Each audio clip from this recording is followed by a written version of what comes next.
War in Ukraine has modified the setup in Europe, especially in the field of defense. What's Lithuania doing in this new scenario? Well, of course, for Lithuania, it's huge change what's happening around us. And first and foremost, we must strengthen our alliances, we must strengthen NATO, strengthen European Union, modernize our forces to prepare for any contingency that could happen in the region. And that's not just eastern flank, but for all NATO countries, that's extremely important. Well, and of course, supporting Ukraine as much as we can. All nations have limitations, but at least in Lithuania we are trying to provide with everything we can, anti-aircraft, anti-tank weapons,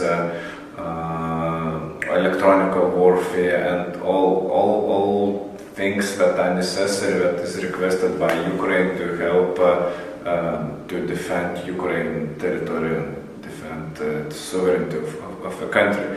So we must do our homework to prepare us, prepare our society, and help Ukraine, and these two tasks go hand in hand. About the Kaliningrad crisis, what's your assessment of? Well, Russians are putting huge emphasis on militarizing Kaliningrad district already for many years. It's not nothing new.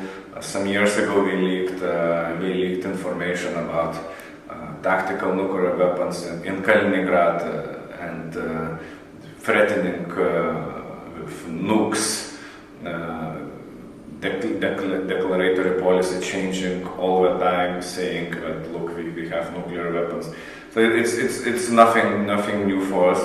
We fully understand the danger of Kaliningrad, and of course additional element is that we have Belarus on our borders, which becomes part of Russian military planning.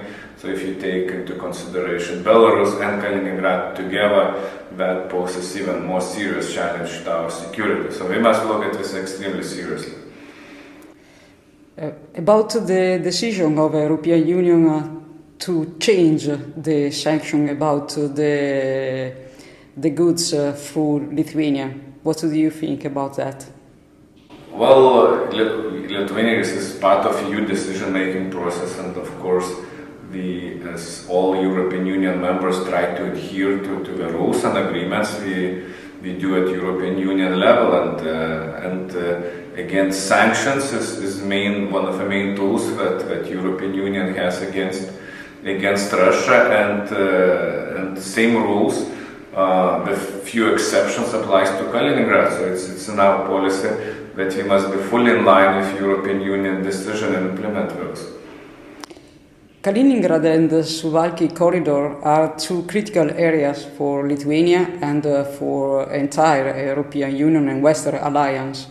In your opinion, Lithuania and its allies are on the verge of an armed conflict against Russia? NATO has no plans and no intention to invade Russia, so that's first and foremost. But we have a right to defend our territory and prepare for any form of aggression that could happen not just in this region, but look overall, starting from high north ending to south. Suwalki corridor it's one of the most important points in this line of defense, but we must look at broader picture, because if conflict happens, it will happen not just in one region. Nobody would be spared, nobody would be isolated, and of course all NATO territory must be defended. Doesn't matter where it is it in Lithuania, Romania, Norway or Turkey. So we must be prepared for all contingencies, but of course in our military planning, Suwalki deserves a special attention. According to the last summit NATO in Madrid, the Baltic state, and in special way Lithuania, should have a significant increase in the allied military presence. What's your opinion, and are you building the infrastructure needed for the new military forces that will come, and there are enough spaces for the military exercises? Of course, NATO decisions at Madrid were extremely important. All European and North American countries understood the danger, the threat that Russia is posing to us, and decisions were made to increase the presence of allied troops, especially including in the Baltic states, which are, must confess, are vulnerable, are smaller, and needs additional forces, additional reinforcements to be able to defend against any attack. Of course, as in all countries, there is a mixture of national forces, allied forces, and Italy plays a part in bringing troops to the Baltic states, and we especially appreciate that in all Baltic states. Of course, and reinforcements. So all these three components are especially important. So far we are working to expand our infrastructure, to expand our training ranges. Just established a brand new training range in southern part of Lithuania, and we are building new infrastructure. Of course, it takes time, as all infrastructure takes time, but I think we are on the right track to host additional thousands or if necessary even more allied forces in case of crisis or in peacetime.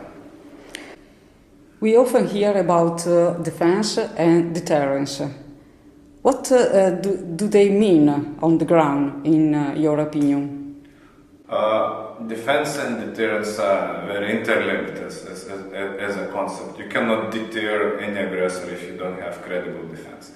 And that's evident for all countries. We are increasing our defense spending, we are modernizing our armed forces, and taking all our measures to prepare whole society to defend in case of crisis.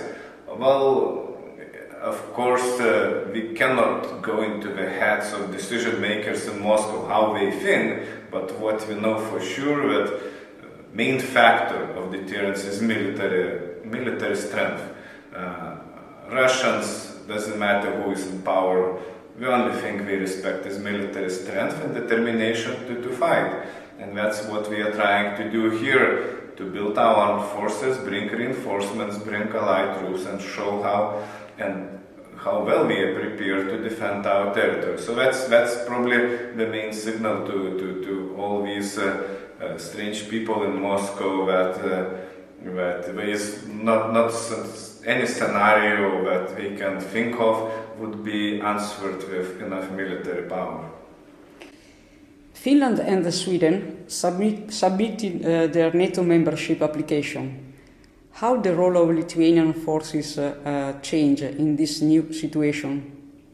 I think Finnish and Swedish membership is a huge advantage to defense of the Baltics. Baltic Sea becomes almost internal NATO Sea. 90% of Baltic Sea coast will belong to NATO countries. That would allow more rapid reinforcement of the Baltic states, much consistent control of sea and airspace in the Baltic region, and of course gives much more freedom of maneuver to allied forces again in the region. So it's critically important for us to have Finland and Sweden in NATO. Huge bonus to our security, and of course we must do everything that happens as fast as possible. Changing the subject a little bit about the military service in Lithuania. Currently it's mandatory for males between 18 and 23 years old. In your opinion, is it enough for the security of the country, and are you thinking of universal conscription? Well, it's never enough, but of course you must look at the resources. To have everyone conscripted would require additional funding, additional infrastructure, and additional training facilities. We are constantly increasing size of conscripts in the armed forces, but we so far there is no decision to go for universal conscription because of infrastructural, financial, and training training facilities. Might happen in the future, I don't know.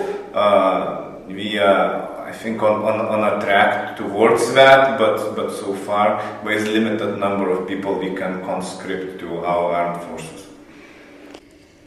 How many volunteers can the army count on every year? Again, we have different forms of service.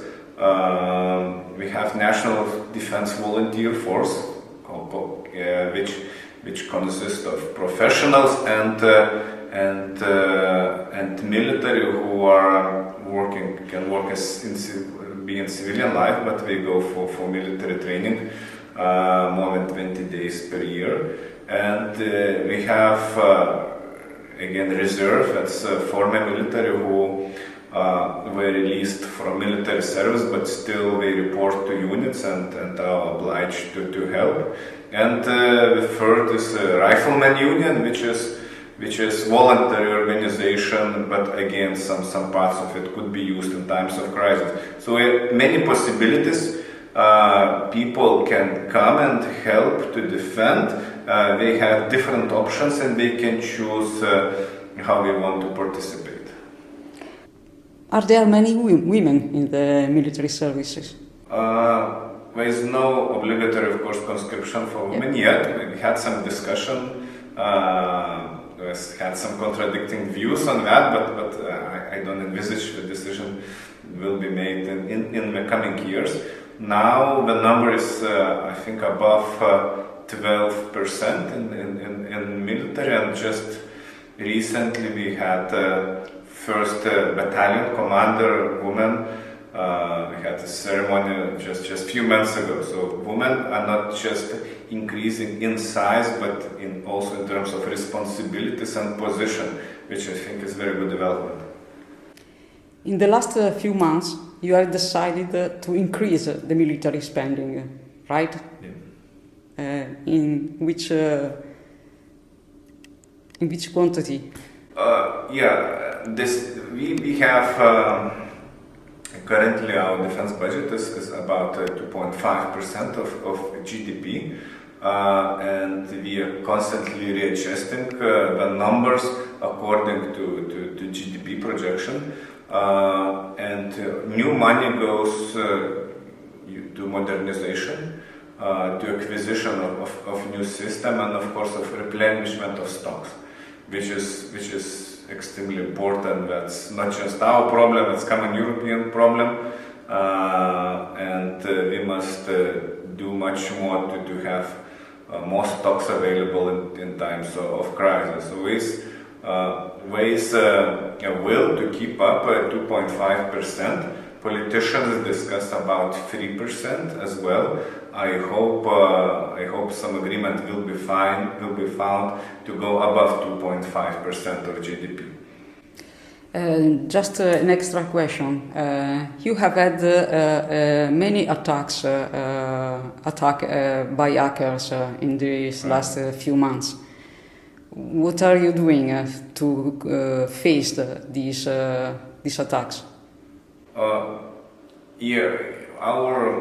Our cyber defense efforts are concentrated in Ministry of Defense, and Ministry of Defense has a statewide responsibility for cyber.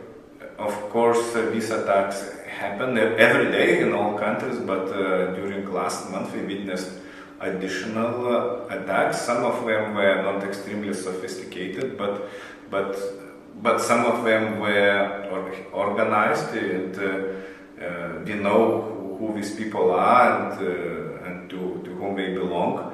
There were some attacks on critical infrastructure as well, but so far, at least our teams were able to resist, and the few incidents where public service was suspended were, I would say, solved in 1 or 2 hours time. But we might expect more to see in the future. Nobody is perfectly defended. As all know, it's no perfect defense in cyber, but at least our teams are always watching 24/7 cyberspace and trying to answer whatever happens. But we must stand ready all the time for another attacks. I mean, we have no doubts on that. Okay, thank you very much. Thank you.